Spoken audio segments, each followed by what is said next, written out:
어떤 동물원에 고릴라가 가장 인기가 있었는데 고릴라가 이제 죽었어요.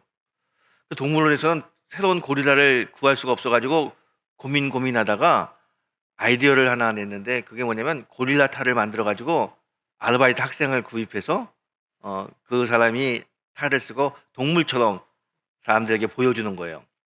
그래서 사람을 구해 가지고 그 고릴라 탈을 씌워 가지고 동물원에 집어넣습니다. 감쪽같이 아무도 모르는 거예요. 여전히 고릴라는 인기가 좋습니다. 이 아르바이트 학생은 아침에 출근해서 저녁에 퇴근합니다. 며칠 지난 다음에 이제 퇴근을 하는데, 고릴라 탈을 쓰고 퇴근을 하는데 옆에 동굴에 사자가 있는 거예요. 그래서 위에서 이렇게 사자를 가만히 쳐다봅니다. 쳐다보다가 그만 실수로 사자굴에 탁 떨어졌어요. 고릴라가 사자굴에 떨어지니까 사자들이 막 몰려드는 거예요. 이 청년이 너무 당황하고 놀래가지고, 야, 내가 여기서 죽게 됐구나. 내가 이런 아르바이트 하면 안 되는데 괜히 아르바이트 해가지고 여기서 죽는구나. 그냥 눈앞이 캄캄하고 덜덜덜 떠는 거예요. 사자가 점점점 가까이 오더니 고릴라에게 이렇게 이야기합니다. 고릴라는 시급 얼마나 받아요? 그러는 거예요. 이렇게 보니까 사자도 이 아르바이트 학생인 거예요. 여러분, 이 고릴라 떨어진 이 사람이요, 보게 되면 그 상황 보게 되면 얼마나 무섭습니까? 사자굴에 떨어졌으니까. 그 환경 보게 되면 절망입니다. 근데 여러분, 아무리 어렵고 힘든 절망의 순간에 빠진다 하더라도 주님이 함께 하시고 중심을 보면 절대로 환경이 우리를 좌절하지 못하게 하고 환경 속에 매몰되지 않습니다. 오늘 여러분의 인생에 환경 때문에 힘들어하는 인생이 아니라 하나님 때문에 감사가 넘치는 인생이 되기를 주의 이름으로 축원합니다. 우리가 이 사자굴에서 살아남은 다니엘의 이야기를 통해 가지고 우리 지난 6주 동안 큰 은혜를 받았습니다. 오늘은 다니엘의 기도, 그 마지막 시간, 형통케 하는 기도자라고 하는 제목으로 우리 함께 은혜를 나누기 원합니다. 여러분, 다니엘이 사자굴 속에 들어갔어요. 다니엘도 그렇고 사자굴 속에 집어넣은 다리오 왕도 그렇고 다니엘을 음모한 신하들도 그렇고 전부 다 다니엘이 사자굴 속에서 사자밥이 될 거라고 생각했어요. 그런데 다니엘이 살아났습니다. 다음날 아침에 다리오 왕이 가봤더니 다니엘이 멀쩡한 거예요. 이제 다니엘이 사자굴 속에서 나옵니다. 모든 사람이 다 놀랍니다.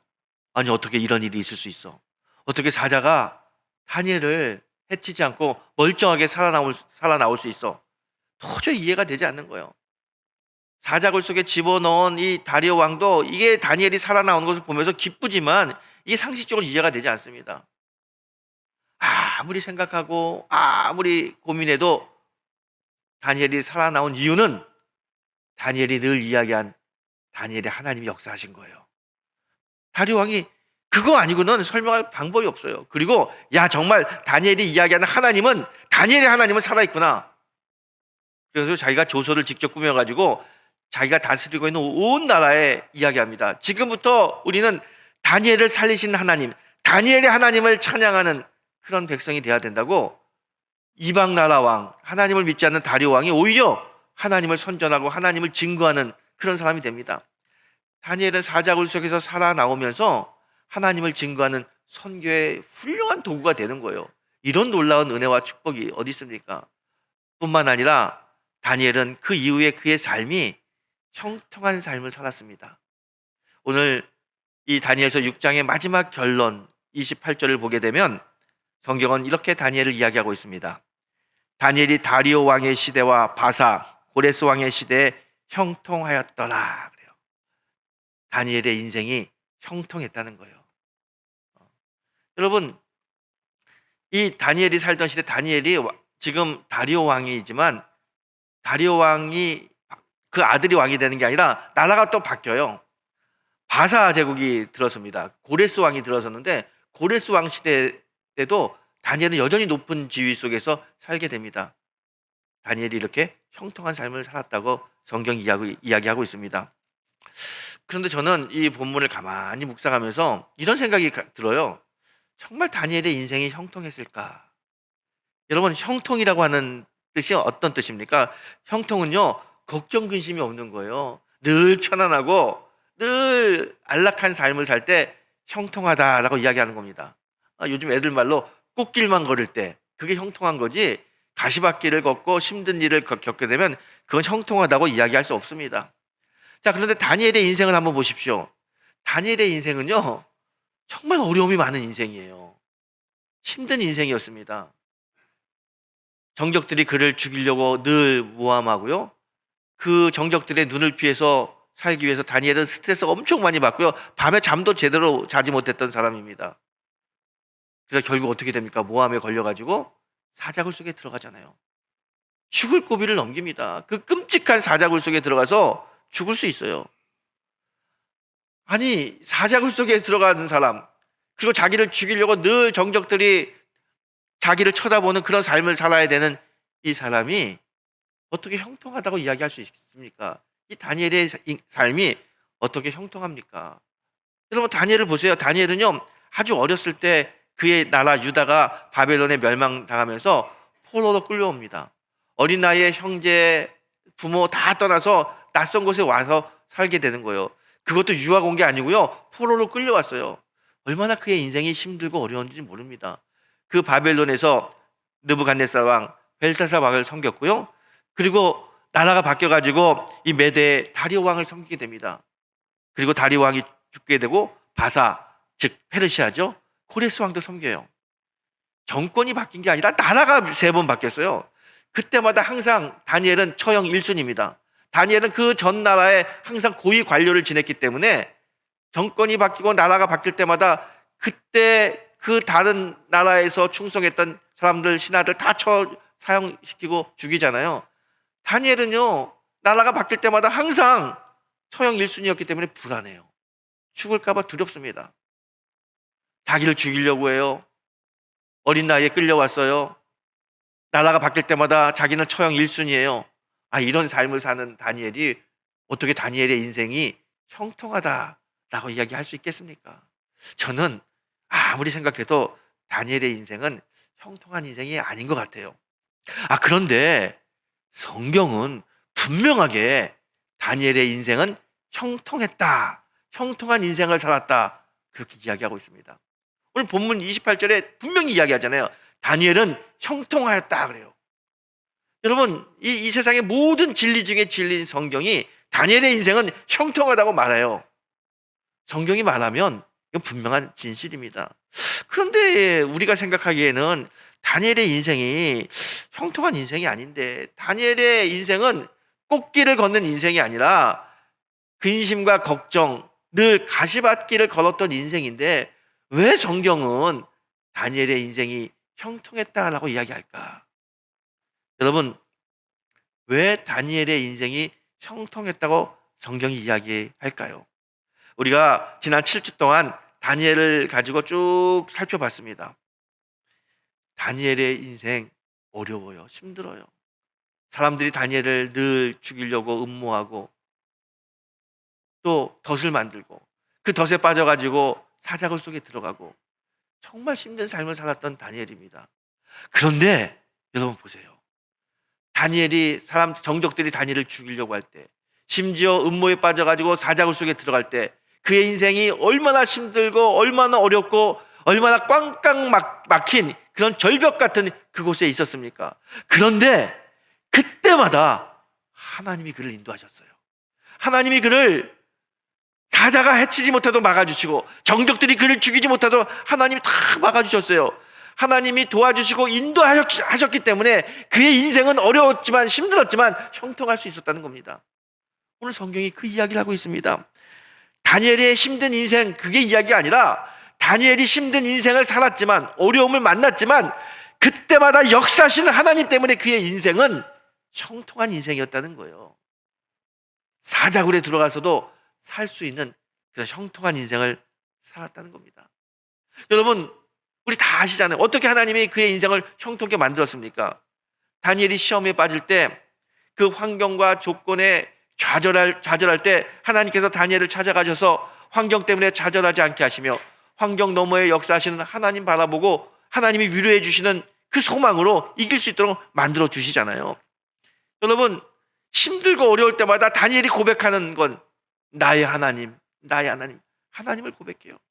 어려울 때마다 하나님 찾아가셔서 하나님이 어떤 분인지 다니엘에게 알려주시고, 그 전능한 하나님이 권능의 손으로 다니엘을 다 지켜주시고 다니엘을 인도해 주셨어요. 그래서 다니엘은 언제나 그의 고백은 나의 하나님, 나의 하나님, 전능한 나의 하나님을 고백하는 인생을 살았습니다. 그래서 그의 인생이 형통한 겁니다.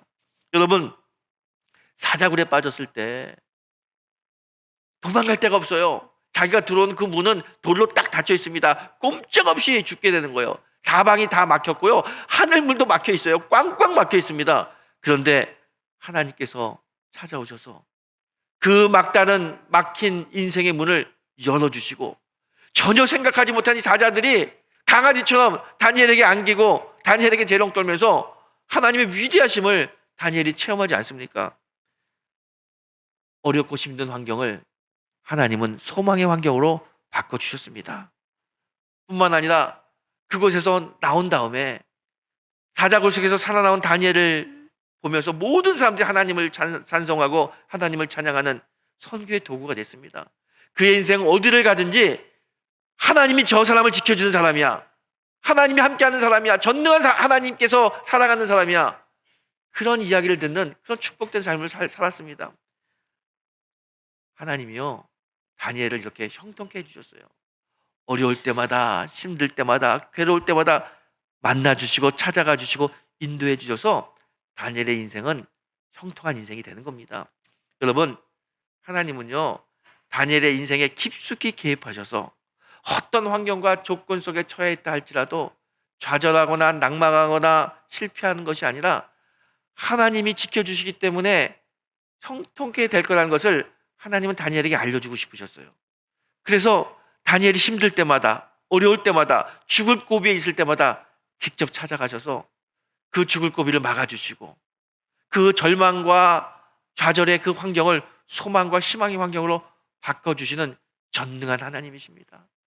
다니엘은 이 전능한 하나님, 그 하나님을 만나면서 그의 인생이 형통케 되는 은혜를 맛보는 거예요. 그가 어떻게 전능한 하나님을 체험하게 됩니까? 전능한 하나님을 만납니까? 그가 숱한 어려움을 겪었지만 그 어려움을 만날 때마다, 아니 그 어려움과 상관없이 다니엘은 늘 기도하는 사람이었습니다. 기도하는 사람이었기 때문에 형통케 하시는 하나님을 만나는 거예요.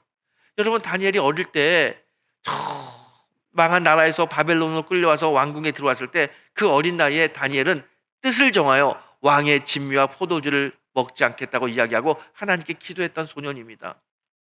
여러분, 그 다리오 왕에게 픽업돼 가지고 국무총리가 됐지만 정적들이 그를 죽이려고 함에도 불구하고 그거 아랑곳하지 않고 언제나 동쪽 예루살렘 성전을 바라보며 하루에 3번씩 기도했던 사람입니다. 사자굴에 갇혀서 사자들이 자기를 잡아먹으려고 오는 그 순간에도 엎드려 하나님께 기도했던 사람입니다. 이렇게 기도했기 때문에 다니엘은 형통케 하시는 하나님을 경험하게 되는 거예요. 여러분, 기도는 인생을 형통하게 만듭니다. 여러분, 기도하지 않는 사람은 하나님 없는 인생을 살기 때문에 형통할 수가 없어요. 늘 어려움 만나게 되면 그 어려움 때문에 좌절하고 인생을 거기서 허무하게 마감하게 됩니다. 하지만 기도하는 사람은 하나님과 함께하기 때문에 어떤 어려운 환경에 처한다 하더라도 하나님이 그 어려운 환경에서 형통케 해주시는 그 은혜를 맛볼 수 있습니다. 그래서 그의 인생은 형통한 인생이 되는 겁니다. 여러분, 기도하는 사람은 사자굴 속에서도 하나님 만나요. 여러분의 인생에 어떤 어려움이 있다 하더라도, 어떤 어려움과 절망 속에 여러분이 한복판에 서 있다 하더라도 하나님 바라보고 하나님 기도하면은요, 그 속에서 우리를 형통케 하시는 하나님을 경험하고 하나님을 만나게 됩니다. 사자굴 속에서 다니엘을 살리신 그 하나님을 우리도 만날 수 있습니다.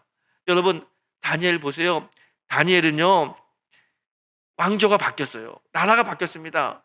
나라가 바뀔 때마다 언제나 그는 처형 1순위였어요.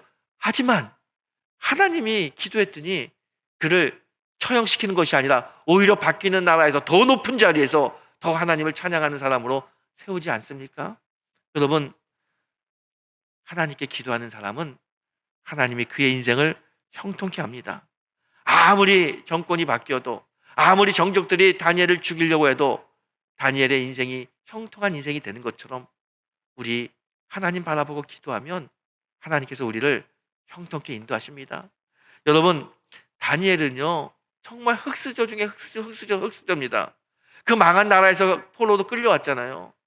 아무 힘이 없는 그런 별 볼 일 없는 망한 나라의 한 어린 백성입니다. 그런데 하나님이 그를 높은 지위에 세우시고 총리로 만드는데 그냥 총리가 아니에요. 수석 총리로 세우지 않습니까? 정권이 아무리 바뀌어도, 나라가 바뀌어도 그 높은 총리의 지위를 계속 유지할 수 있도록 하나님이 인도하시죠. 하나님이 정말 그의 인생 정적들을 막아주시고 꽃길을 걷게 해주시는 하나님을 체험하게 됩니다. 하나님이 그를 형통케 해 주시는 겁니다. 여러분, 하나님은 아무리 어려운 인생을 산다 하더라도 하나님 기도하는 자를 형통케 인도하시는 전능한 하나님이십니다. 그 어려운 환경 속에서 기도할 때 하나님 만나게 되고, 그 하나님 때문에 어려움이 해결되고, 그 하나님 때문에 나의 하나님을 고백할 수 있는 그런 자리에 우리가 서게 됩니다. 기도하는 자는 그런 은혜를 맛봅니다. 다니엘이 왜 형통한 인생을 살았냐? 그는 기도하는 자였기 때문이라는 거예요. 여러분, 기도를 통해서 여러분 어떤 어려운 환경에 처했다 할지라도 그 속에서 역사하시는 하나님 만나고 그 하나님의 형통한 은혜를 맛보는 귀한 성도가 되시기를 주의 이름으로 축원합니다. 여러분, 한번 여러분의 인생을 가만히 생각해 보세요. 여러분 지금 어떤 인생을 살고 있습니까? 형통한 인생을 살고 계시나요? 아니면 어렵고 힘든 불통의 인생을 살고 계시나요? 우리는요 몸이 좀 아프고 사업이 잘 안 되고 경제적으로 어렵고 자식이 속을 새기면 우리 뭐라고 이야기합니까? 내 인생 왜 이렇게 힘드냐? 내 인생 왜 이렇게 어렵냐? 나는 실패한 인생이다 그래요. 돈이 없고 몸이 약해지고 가정적으로 힘들면 실패한 인생이라고 생각해요. 여러분, 다니엘을 한번 보세요. 다니엘은요 수도 없이 정적들이 그를 죽이려고 합니다. 그리고 죄 짓지 않았는데 그냥 억울하게 사자굴 속에 던져졌어요. 얼마나 억울한 인생입니까? 그런데 한 번도 다니엘은 나는 실패한 인생이라 이렇게 생각하지 않았습니다. 여러분, 노년에 다니엘이 사자굴 속에 들어갔지만 그 속에서 하나님 바라보고 간구하면서 하나님 만나는 인생이 됐습니다. 한 번도 그는 실패한 인생이라고 자기의 삶을 좌절하지 않았습니다. 여러분, 우리가 좀 어려울 수 있어요. 좀 곤란할 수도 있어요. 괴로울 수 있어요. 하지만 절대로 실패한 인생이라고 생각하지 마십시오. 성도에게는, 하나님을 따르는 자녀에게는 실패한 인생은 없습니다. 여러분, 우리 성도는요 성공한 인생이 있고요 성공을 향하여 가는 인생이지 실패한 인생은 없는 거예요. 여러분 힘들다고 어렵다고 생각했어요? 성공을 향하여 가는 중이에요. 하나님이 함께 하시면, 그 하나님이 전능의 손을 붙잡으시면 우리가 성공의 자리에 섭니다. 형통의 자리에 섭니다. 절대로 성도는 실패한 인생은 없습니다. 여러분, 힘들 때 어려울 때 우리가 해야 될 일은 하나님을 신뢰하고 하나님께 기도하는 겁니다. 우리가 하나님께 기도하면 하나님 반드시 역사하십니다.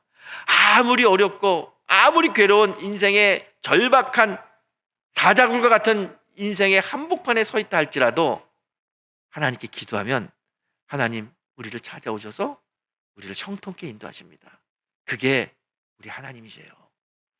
여러분, 미국의 그 역사 중에 미국의 10대 불가사의라고 하는 역사가 있습니다. 그 중에 하나가 뭐냐면요 1874년부터 77년까지 3년 동안 미네소타주에 메뚜기 떼가 출몰한 거예요. 농작물을 심으면 메뚜기 떼가 다 먹기 때문에 소출을 얻을 수가 없어요. 이 미네소타주가요 메뚜기 때문에 너무 힘든 거예요. 왜 다른 주로부터 농작물을 겨우 후원받아야 그거 가지고 먹고 살 수 있고요 자급자족 농사를 지을 수가 없어요. 농약을 뿌리고 그 과학자들이 와가지고 메뚜기 퇴치할 수 있는 방법을 여러 가지 동원했지만 메뚜기 떼가 없어지지 않아요. 도저히 그 땅에 소망이 없어요. 이제 이 미네소타주는요 죽음의 땅이 돼버린 겁니다. 사람들이 살 수 없는 땅이에요. 그때 그 인생의 좌절 한복판에 있을 때 1877년 4월 24일 날 필스베리라고 하는 주지사가 그 주의 사람들 다 모아요. 그리고 이야기합니다. 우리가 지난 3년 동안 이 메뚜기 떼를 퇴치하기 위해서 가진 노력을 다했지만 안 됩니다. 우리가 가지고 있는 이런 과학적인 방법, 또 세상의 방법 다 써봤지만 메뚜기 떼가 없어지지 않습니다.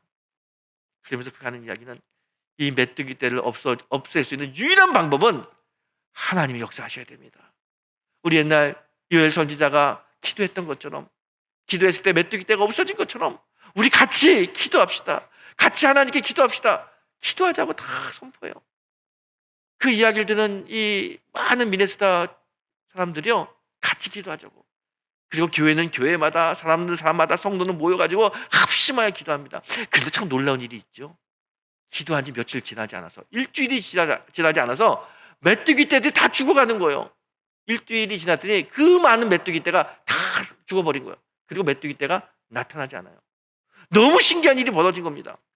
과학자들이 와가지고요, 도대체 이게 어떤 일인가 조사하는 거예요. 자신들이 메뚜기 떼를 없애려고 아무리 노력했지만 메뚜기 떼가 없어지지 않았는데 어떻게 하루아침에 갑자기 메뚜기 떼가 죽고 없어졌을까? 다 과학자들이 와가지고요, 생태학자들이 조사하는데 아무리 조사해도 답을 찾을 수 없어요. 그때 그 조사팀이 낸 결론 리포트가 있습니다. 이건 하나님이 하신 겁니다. 하나님이 하신 겁니다. 그게 결론이에요. 미국의 10대 불가사의 중에 하나의 사건입니다. 세상의 사람들, 세상의 눈으로는요, 도저히 방법 찾을 수 없습니다. 왜 이랬는지 이유를 찾을 수 없어요. 그런데 분명한 건 있습니다. 왜요? 기도했잖아요.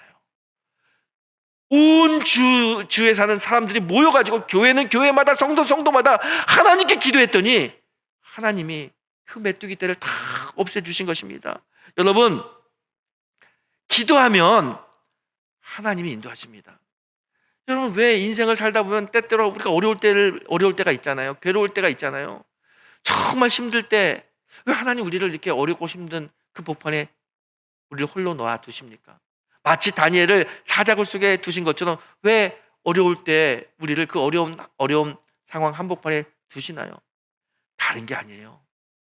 그 어려움을 통해서 전능하신 하나님 구하라고, 전능하신 하나님 만나라고, 하나님께 기도할 때 형통케 인도하시는 그 하나님을 경험하라고 하나님은 때때로 우리에게 어렵고 힘든 환경을 허락하실 때가 있는 겁니다. 여러분, 우리가 그 환경에서 기도하면 형통의 근원이 되시는 하나님을 만날 수 있어요. 절대로 기도하지 않으면 형통의 근원이 되시는 하나님 경험할 수 없습니다. 하나님은 전능한 하나님을 보여주고 경험하게 하고 그 하나님 바라보게 하기 위해서 때때로 어려운 사명을 우리에게 줄 때가 있다는 거예요. 우리가 그 어려운 사명, 어려운 환경에 좌절하고 낙심하는 것이 아니라 눈을 들어 주님을 바라보고 주님을 붙잡고 주님께 간구하고 기도하면 전능한 하나님, 사랑이 많으신 하나님께서 다니엘을 인도하신 것처럼 우리를 형통케 인도합니다. 여러분, 인생의 최악의 경험, 최악의 환경이라고 생각할 때 좌절하지 마시고 반드시 성도는 기도해야 됩니다. 기도하면, 간구하면, 부르짖으면 하나님이 역사하시고 하나님이 형통케 하십니다. 여러분, 그래서 기도는 형통한 인생으로 만든다라고 이야기하는 겁니다. 기도하는 자는 하나님이 형통한 인생으로 우리를 이끄십니다. 여러분, 구약에 보게 되면 이스라엘 백성들이 여리고성을 점령할 때 여리고성이 무너졌어요. 이스라엘 백성들이 7바퀴 돌았더니 여리고성이 탁 무너졌어요. 그때 그 무너진 성벽, 성 안에 사는 사람이 아니라 그 성벽에 집을 짓고 살던 사람이 누구였냐면 기생 라합입니다. 성이 무너지는데 라합은 살았어요. 어떻게 이런 일이 가능합니까?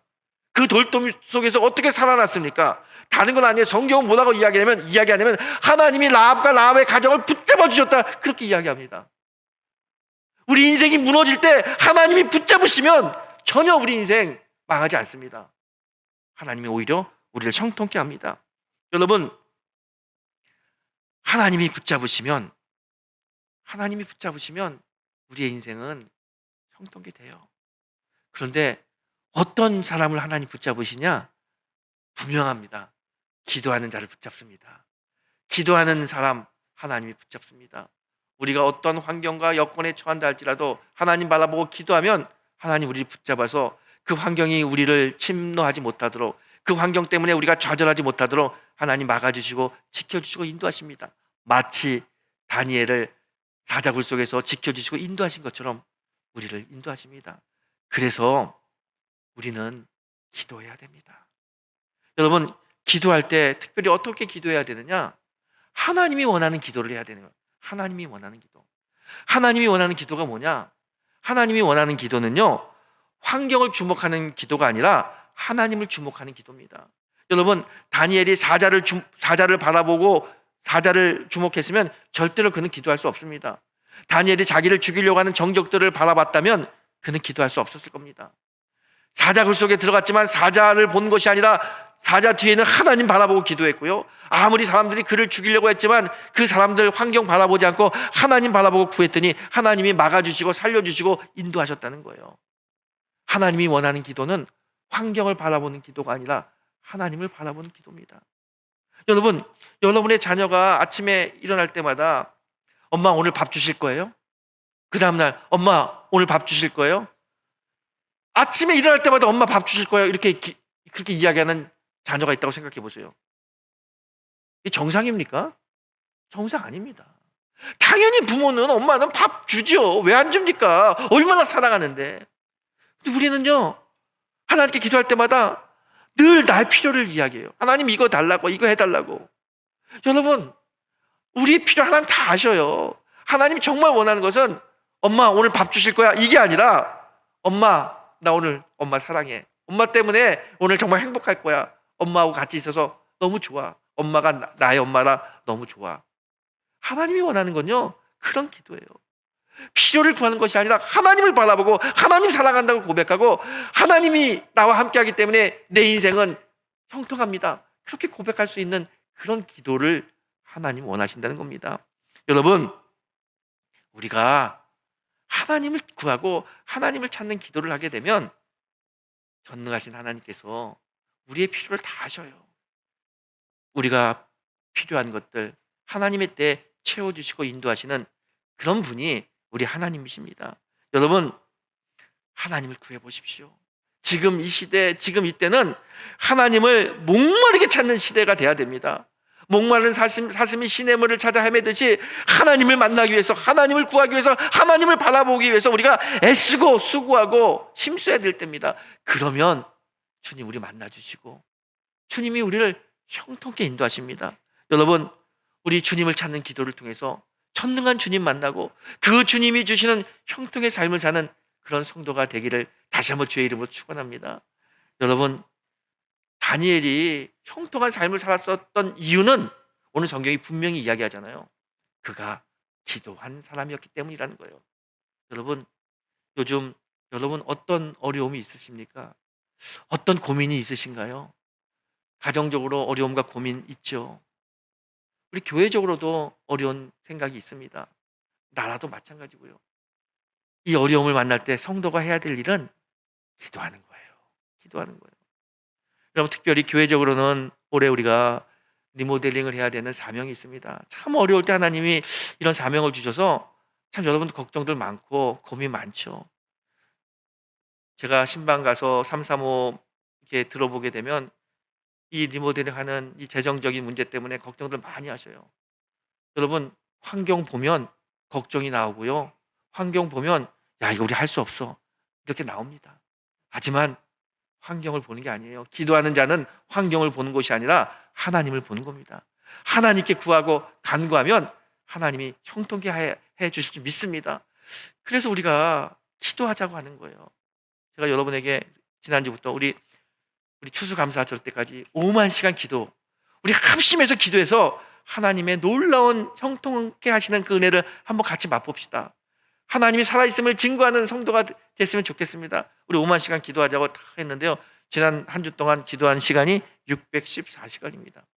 제가요, 똑똑하지는 못하지만 그냥 산술적으로 계산하면 우리 추수감사절 때까지 5만 시간을 우리가 채우려면 일주일에 1500시간씩 기도해 주셔야 5만 시간 채울 수 있습니다. 일주일에 1500시간 하려면 적어도 300명이 일주일에 한 5시간씩 해주셔야 1500시간이 됩니다. 한 사람이 몇 사람이 절대로 할 수 없는 시간입니다. 하지만 같이 하면 함께하면 능히 5만 시간이 아니라 6만 7만 시간도 채울 수 있는 기도의 시간입니다. 왜 하나님이 중요한 교회적인 사명을 앞두고 기도하려고 하시느냐? 이건 우리에게 맡겨진 이 사명은 사람의 힘으로 하기 어렵기 때문에 그래요.